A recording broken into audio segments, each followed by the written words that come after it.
stretching as far as we can see behind us. Anyway, all morning there have been people coming to go back to their homes, also to deliver emergency supplies. You can hear the trucks and cars that are now just trying to get through as the floodwaters have receded a little.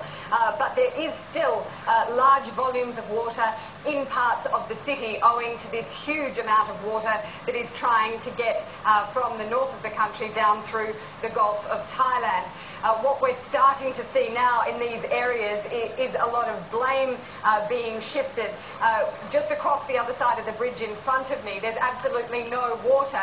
That was an area next to the famous Chatuchak weekend market that was evacuated because of flood fears yesterday. Well, that's now completely dry, and yet you see this in other areas of the city, and people are starting to say, well, why were our areas sacrificed in order to keep parts of inner Bangkok dry?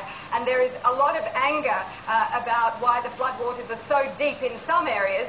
People were saying that floodgates should have been opened so that the water spread more evenly through the city, and that we didn't see bad situations like this, that everyone shouldered some of the burden. But going forward now, relief operations will centre on these areas. The flood threat to inner Bangkok isn't completely over, and the government is trying to cover all bases by saying that residents should remain on standby.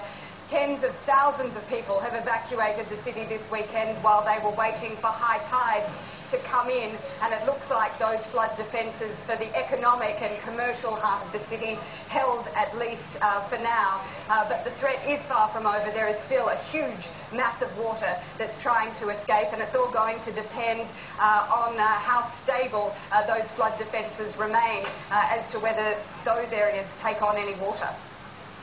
Right, Ella, we're going to have to leave it there for now. Thank you very much for bringing us up to date with the situation there in the Thai capital. Ella Callan, live for us in Bangkok. In Bangladesh, the trial has begun